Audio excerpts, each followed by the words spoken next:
Tu as déjà vu un gars adulte réclamer ta voiture comme s'il commandait une pizza, puis appeler les flics parce que t'as dit non, ouais, c'est arrivé. Et le plus drôle, il n'avait aucune idée que j'étais le chef de la police. Attends, laisse-moi revenir un peu en arrière. Ça faisait seulement 8 mois qu'on vivait à Sycamore Creek. Quartier calme, pelouse bien taillée barbecue, le vendredi soir, tu vois le genre, là où tout le monde te fait un petit signe de la main même s'il déteste la couleur de ta boîte aux lettres. Ma femme Elena plaisantait toujours en disant que pour chaque centimètre carré de pelouse parfaite, il y avait autant de folie planquée derrière les portes d'entrée. Je pensais qu'elle exagérait jusqu'à ce que l'association de quartier laisse une lettre sous notre essuie-glace. Notre crime. Avoir laissé les poubelles dehors 2 heures après le délai autorisé. C'était signé avec une écriture bouclée, scellée avec un autocollant doré, comme si c'était une décision du roi. Elena l'a froissé avant même que je finisse de lire. Elle, c'est une tempête brillante, directe, farouchement loyale. Moi, j'ai passé 15 ans en homicide, c'est pas facile de me faire paniquer. On se complète bien? Laisse tomber, je lui ai dit. On rentrera les poubelles à l'heure, pas besoin de faire des vagues. Sauf que ce n'était pas juste une poubelle. Tu vois, les dramas de la Shoah, c'est jamais sur les règles. C'est une question de contrôle. Les petites remarques, c'est juste le coup d'envoi. Et dans ce jeu-là, Karen Delaney, la présidente du quartier, pensait jouer contre de gentils nouveaux voisins naïfs.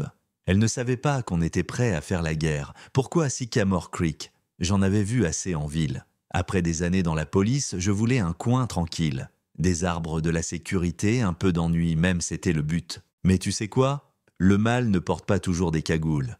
Parfois, il porte des pulls pastels et s'inquiète de ton paillasson.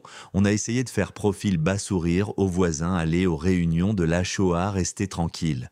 Même Lou Morales, le vieux gars en chemise à flamant rose, nous a accueillis avec des ragots et des margaritas qui pourraient nettoyer un moteur. Il appelait Karen, la reine du beige, une tyran avec du botox et un classeur de règlement. Au début, je trouvais ça presque marrant. Jusqu'à ce que son fils débarque, un samedi. Je venais de finir de polir ma Mustang de 68 que je restaure depuis des années. Noire comme la nuit chrome, étincelant, elle ronronne comme une panthère. Chase arrive dans sa Jeep surélevée, musique à fond décent et s'avance droit vers moi, comme s'il possédait le trottoir. Pas de bonjour, pas de belle bagnole, juste sa main grasse sur le capot et il balance jolie caisse. Je la prends, j'ai cligné des yeux.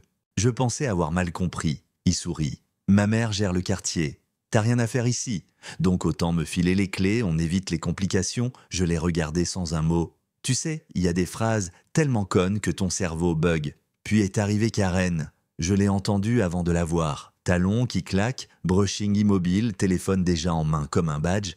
C'est notre voiture qu'elle hurle. Vous, les gens comme vous croyez pouvoir venir ici et tout prendre. Et là, elle a composé le 911. J'ai pas bougé. J'ai continué à essuyer mon aile pendant qu'elle hurlait au téléphone comme si j'étais un voleur armé. Chase, derrière elle, bras croisés, me regardait comme s'il faisait preuve de bonté. Ce qu'elle ne savait pas, ce qu'il ne savait aucun des deux, c'est que ces sirènes qu'elle venait de déclencher allaient marquer sa chute. 3 voitures de patrouille sont arrivées en trombe.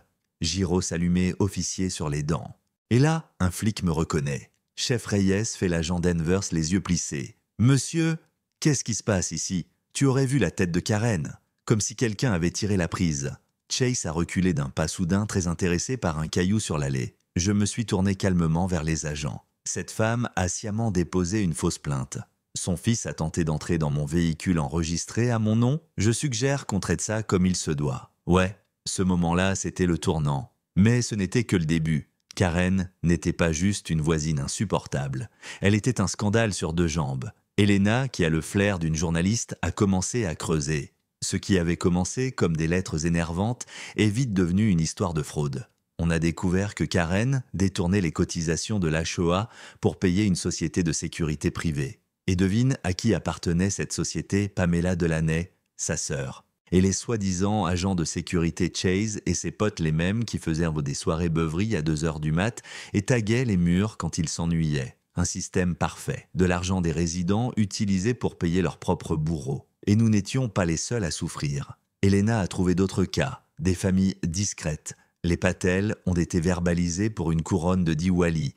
Les Lise pour un panier de basket. Madame Henderson, une veuve de 80 ans, a écopé d'une amende de 200 $ parce que son chat était en maraude sur son propre porche. Ce n'étaient pas des règles, c'était du pouvoir, ciblé, raciste, insidieux. Et le twist final, Lou. Ouais, le pote rigolo. Pas juste complice.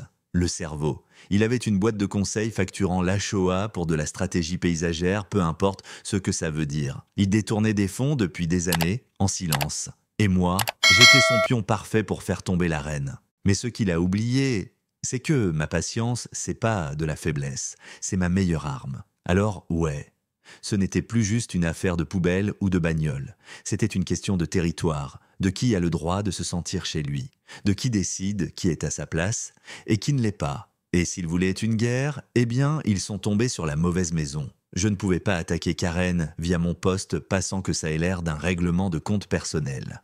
Un seul article du genre, le chef de la police utilise son badge pour intimider le conseil de quartier et c'est moi qu'on cloue au pilori. Alors il fallait être malin, stratégique, propre. C'est là qu'Elena m'a balancé la phrase qui a tout déclenché « Laisse les voisins riposter ». Et bam, on est passé à l'action. Enfin, Elena est passée à l'action. Elle a cartographié toutes les familles ciblées par Karen. Puis, elle a envoyé Lou, ouais, ce Lou jouer les diplomates du dimanche. Elle lui a fait croire que ça le ferait passer pour un héros du quartier. Et Lou, fidèle à lui-même, a sauté sur l'occasion. Il a fait le tour des patelles d'Élise de la vieille Madame Henderson. Il a eu les bons mots, les petites tapes dans le dos, les regards compréhensifs.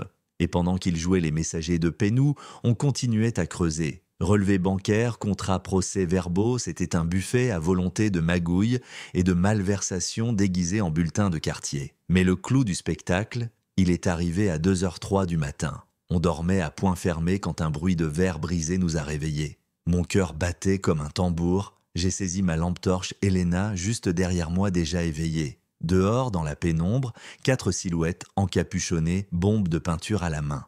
L'un d'eux traînait un pied de biche. Une large traînée rouge barrait la carrosserie de la Mustang. Ma voiture, celle que Chase avait essayé de me voler. Mais je ne suis pas sorti, Elena m'a agrippé le bras. C'est ce qu'ils veulent, elle a soufflé. Tu sors et ils retourneront encore l'histoire contre toi. Elle avait raison, encore. Alors on a allumé les caméras, et là, jackpot. 4 visages nets comme de l'eau de roche. Brice Delaney et ses 3 potes en service selon les documents de paix de la Shoah, en train de saccager ma maison, payé par nos cotisations, et Lou pas chez lui. Il était dans la rue téléphone à l'oreille, en train d'observer, superviser. C'est là que tout s'est aligné dans ma tête. Lou ne faisait pas que couvrir Karen. Il l'avait montée en épingle pour mieux la sacrifier ensuite. Il avait vu sa chute arriver. Et devine qui il a choisi pour appuyer sur le bouton « Moi ». Mais il avait oublié une chose, je ne suis pas un pion. Le lendemain, j'ai passé ma journée à rassembler chaque extrait de vidéo, chaque reçu, chaque preuve. Quand le jour de l'assemblée annuelle est arrivé, j'étais prêt, pas juste à les confronter, à les démolir. Normalement, ces réunions sont plus soporifiques qu'une messe sans micro. Mais ce soir-là, ça le comble. L'info avait circulé, quelque chose d'énorme allait tomber. Karen trônait devant, entourée de ses sbires sourires figés, comme une statue en porcelaine. Chef Reyes a-t-elle lancé sucré comme un cupcake moisi. Vous avez la parole. J'ai respiré un bon coup.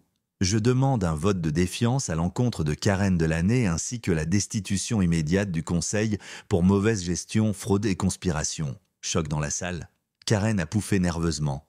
C'est absurde, a-t-elle dit. J'ai appuyé sur mon téléphone. L'écran s'est allumé. Brice pied de biche à la main explosant mon pare-brise. Silence total. Elena, depuis le fond de la salle, ses garçons étaient dépayés par la Shoah. Puis le deuxième clip. Lou caché dans l'ombre au téléphone collé à l'oreille observant la scène. Je me suis tourné vers lui. Tu ne faisais pas qu'être au courant, j'ai dit. Tu dirigeais tout, tu l'as manipulé, tu l'as poussé à tout risquer pendant que toi, tu profitais tranquille. Lou a tenté de s'éclipser. Raté. 2 adjoints hors service l'ont plaqué à terre, là sur la pelouse de la salle communale juste à côté du court de tennis qu'il avait déclaré dangereux pour les enfants. Karen, plus un mot, elle fixait l'écran, les yeux vides, bouche entrouverte. C'était fini. Et Sycamore Creek, enfin, on pouvait respirer. 6 mois plus tard, l'air était plus léger. Plus de lettres, plus de menaces, plus de spray sur les voitures. Le conseil a été remplacé, les finances auditées, et Elena Ovation debout à la réunion suivante. Elle avait proposé une nouvelle règle, plus aucun membre de l'AHOA ne pourrait signer un contrat pour un membre de sa famille. On était assis sur notre porche un soir verres à la main. À la paix, elle m'a dit, mais moi je repensais à autre chose. À cette fine ligne entre colère et justice, entre riposter et devenir comme eux. Si je n'avais pas eu ce badge, cette caméra, Cette preuve, est-ce que j'aurais eu une chance? Est-ce que Karen serait encore sur son trône? Est-ce que cette Mustang serait encore là devant moi? C'est ça la vraie question, non? C'est pas une histoire de voiture, c'est une histoire de pouvoir. Alors, ouais, on a gagné. Mais dis-moi, c'était vraiment de la justice ou juste de la survie? Dis-moi ce que t'en penses. T'aurais fait pareil à ma place ou tu trouves que j'ai été trop loin? Balance ton avis dans les commentaires. Et si toi aussi t'as une histoire de quartier folle à raconter, on t'écoute. Parce que dans ces jolis lotissements bien rangés, le vrai chaos, il commence derrière les haies.